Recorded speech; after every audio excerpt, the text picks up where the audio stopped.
Alright guys, so in today's tutorial we're going to be making Cubeatz type samples.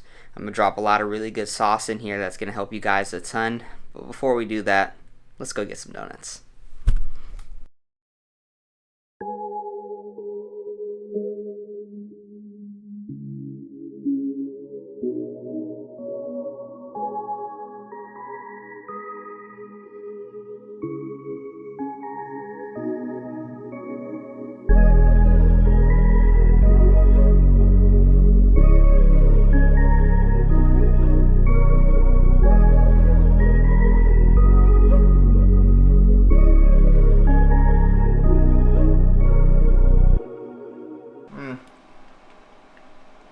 This one's alright.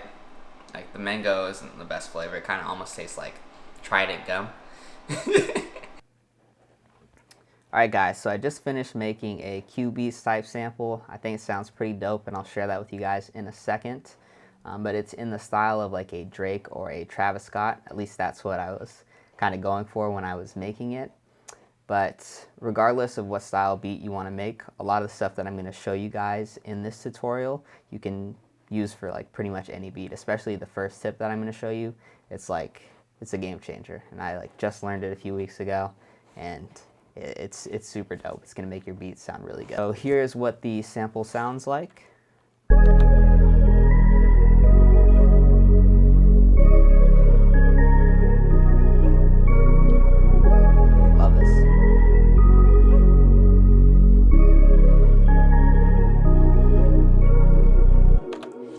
That sounds dope. I like it. But yeah, I'm going to show you guys how to do this now. And it might seem a little overwhelming at first, but I promise it's pretty easy, especially if you do it a couple times. But essentially what I started with was just these keys right here. And I'll show you guys how those sound with just no effects on them. And I use the ambient space piano, and I turn down the sustain and release on it. But this one tip that I'm about to show you in a second, it'll make any piano that you have sound like really good. So if you just have FL keys or just some other random VST, this is going to make it sound significantly better. But here's it without any effects.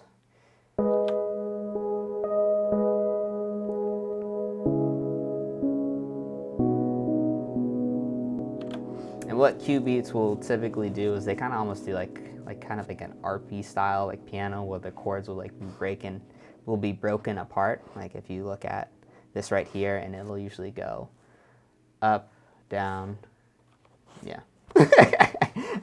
Usually goes up and down. So for the really cool effect that I've been talking about, which sounds good on literally pretty much everything, like if you have some crappy keys, even like FL keys, this will make it sound a lot better. Basically, you're going to highlight this and convert it into an audio file. So press start here.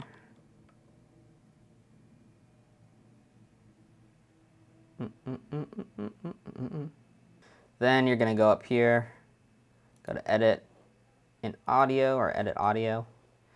Then you're going to change the sample rate to 1000. This is like a particularly good sample rate for like keys and chords and stuff like that. If you have something like a flute or something along those lines that's like a counter melody, you'll probably want to go with like a 5000 hertz sample rate. Then what you're going to want to do is click resample, click tempo sync. You're just going to press accept, and then here's how it sounds now.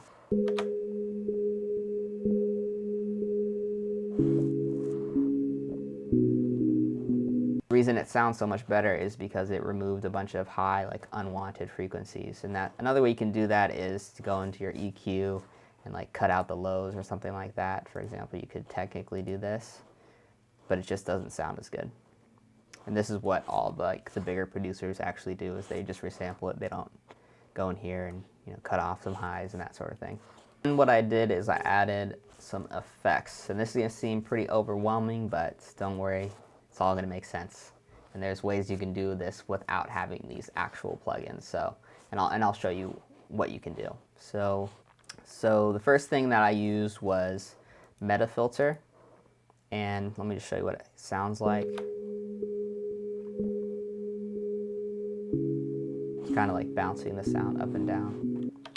And basically what that's doing is it's taking out certain frequencies but then letting them back in. So as it moves, like more frequencies are being allowed in, and then as it moves back, more frequencies are being like cut off. And if you don't have meta filter, what you can do is go into Fruity Parametric EQ and just cut off a bunch of the high end right here. So that's what I did. And what you're going to want to do is, and there's two ways to do this, is you can either do create automation clip, and then it'll bring up something like this, and you can kind of just play with it. Or you can actually go and mess with this. And what this knob is doing right here is it's turning off the amount of effect that's on. So right here, none of the effect is on currently. Right here, all of the effect is on currently. And what you want to do if you just choose to just use the knob, which I personally like to do, it's a little bit more control, is you just hit record and then press play.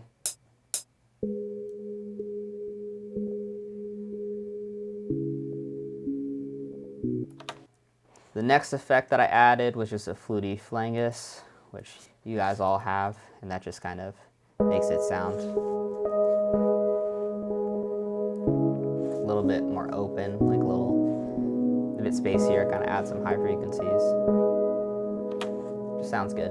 And then the last thing I used was some RC20, and I've been seeing a lot of RC20 hate lately. I don't know what it is. I love the plugin, but basically you just put on the VHS setting, turn down the noise, and that's pretty much all I did. But you can play around with whatever you want to do, just because, I mean, that's like the cool part, is like experimenting and trying different stuff. You don't want your stuff to be exactly like mine or exactly like Cubeatz.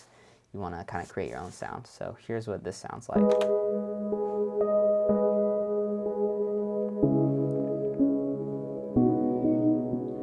The next thing that I added, let's just go over here, was I added this guitar sound.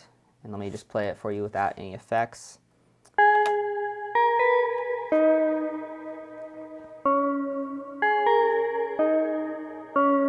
And if you listen to this, there's a lot of high frequencies, but what I did to kind of get rid of those, and this is the same thing that I did for the keys, and kind of like the sauce of the day, as I mentioned, just because it makes everything sound so much cooler. I just went ahead, converted it into an audio file as well, and then I resampled it by 5,000 hertz versus 1,000, just because I wanted it to kind of be a little bit higher pitched than the keys. And here's what it sounds like resampled. And then I just added some reverb right here, and I just used Hall Vintage Verb. If you don't have this, you can just use the fruity reverb and add some wetness and kind of like spread out the sound a bit.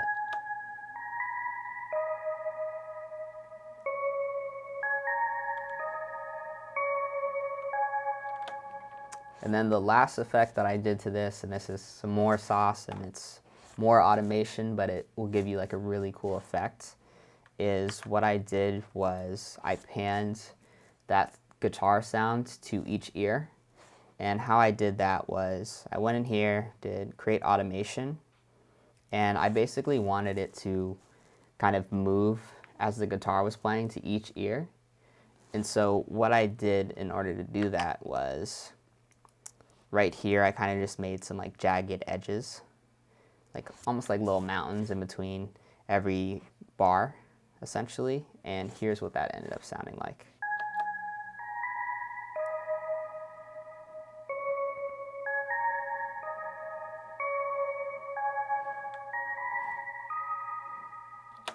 And what you could do is go into the piano roll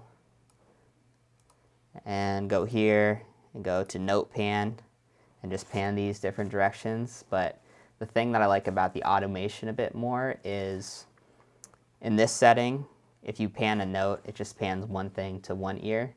But in the automation setting, it kind of makes it move. So it's panning. So part of it's in the left ear, part of it's in the right ear, part of it's in the left ear, part of it's in the right ear.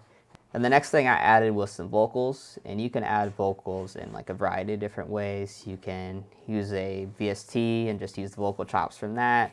You can sing if you can sing, or you can have a friend sing. And because I can't sing and because I don't have any friends, all I ended up doing was I just ended up using arcade. And so let me show you guys what sample I chose in here and just how it sounded and how it ended up sounding. All right, so here's what arcade sounds. I just used Come to Peace is the vocal chops that I use. And here's what it sounded like without any effects.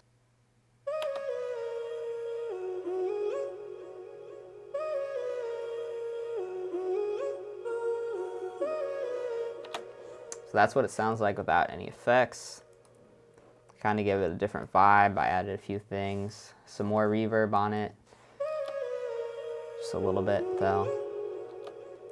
Use the fruity flangus over here. Give it some more character. Then I used RC20. And I just used the vinyl 2 setting. And turn down the noise. And then the last thing I did, rather than resampling it, just because I was feeling lazy, is I just cut out some of the high ends here and some of the lows. And here's what it sounds like with everything together.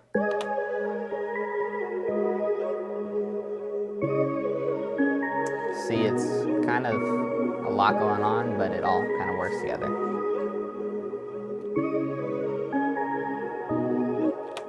So the last thing that I added was the bass, and what I did here was I just used this Sine Moog bass in Omnisphere. You can use any bass you want though, just because I wanted that Drake, like Travis Scott type vibe, or at least that's what I was going for. And I just followed all of the root notes for the chords, and that's typically what you want to do when it comes to basses or 808s or whatever. And so here's how it just sounds all together with everything.